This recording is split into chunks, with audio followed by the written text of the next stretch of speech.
یہاں پر ایک اور بحث علامہ شامی نے نیچے چھیڑی ہے تلفیق کی۔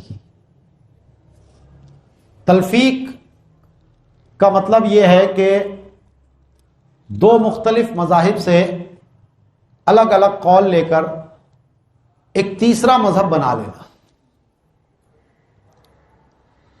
مثلا ہم احناف کے نزدیک خون نکلنے سے وضو ٹوٹ جاتا ہے، شوافوں کے نزدیک بلا حائل عورت کو چھونے سے وضو ٹوٹ جاتا ہے۔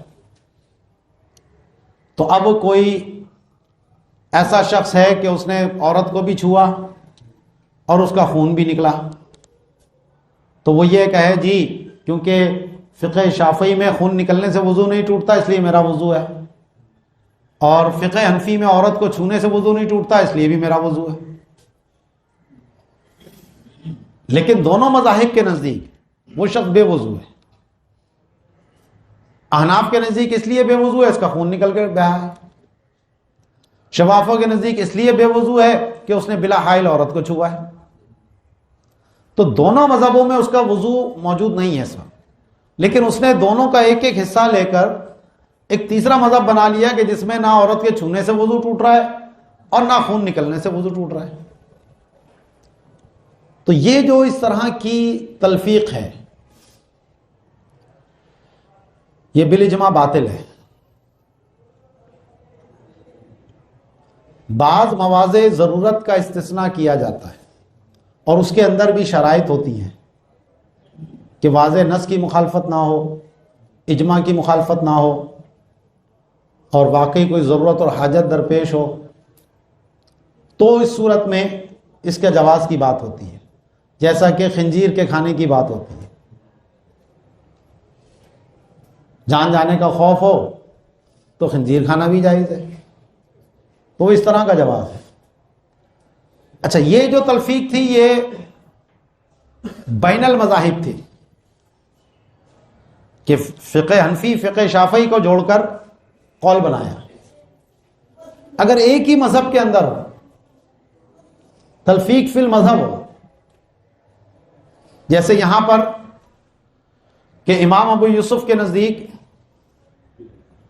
منقولی شے کا وقف درست نہیں ہے، اور اپنی ذات کے اوپر وقف کرنا یہ امام ابو یوسف کے نزدیک درست ہے، امام محمد کے نزدیک درست نہیں ہے۔ تو اب اگر کسی نے کوئی منقولی شے اپنے اوپر وقف کی، مثلا کتابیں، کوئی عالم اپنی کتابیں وقف کرتا ہے جب تک میں زندہ ہوں میں اپنے اوپر وقف کرتا ہوں، ان کتابوں کو میں استعمال کروں گا، میرے مرنے کے بعد یہ فلاں مدرسے کی لائبریری میں کتابیں وقف کر دی جائیں گی۔ تو اب اگر امام ابو یوسف کے نزدیک دیکھیں تو یہ وقف درست نہیں ہے۔ کیوں؟ منقولی شے کا وقف ہے۔ امام محمد کے نزدیک دیکھیں تو یہ وقف درست نہیں ہے، کیونکہ وقف علی الذات ہے، اس لیے درست نہیں ہے۔ لیکن اس پہ عرف و تعامل ہے، وقف درست ہے۔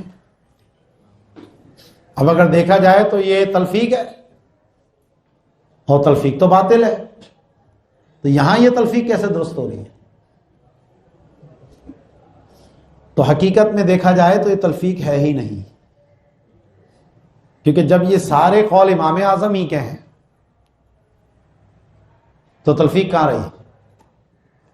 یہ قول بھی امام صاحب کا ہے، یہ قول بھی امام صاحب کا ہے، تو اس لیے جو ہے در حقیقت یہاں پر تلفیق موجود ہی نہیں ہے۔ علامہ طرسوسی نے یہی اعتراض اٹھایا تھا، یہی اشکال اٹھایا کہ جناب یہ وقف ہمارے آج کے فقہا درست مانتے ہیں، حالانکہ یہ امام ابو یوسف کے نزدیک بھی درست نہیں ہو رہا، امام محمد کے نزدیک بھی درست نہیں ہو رہا، لیکن یہ درست مانتے ہیں، تو یہ تو تلفیق ہو گئی، اور تلفیق تو باطل ہے۔ تو پھر انہوں نے یہ جواب دیا کہ جناب منیت المفتی کے اندر جو ہے وہ افادہ انہوں نے یہ کیا کہ تلفیق والا حکم بھی جائز ہے، تو وہاں جو ان کی مراد ہے وہ یہ ہے کہ جو مذہب کے اندر تلفیق ہو وہ جائز ہے، جو بین المذاہب تلفیق ہو وہ جائز نہیں ہے۔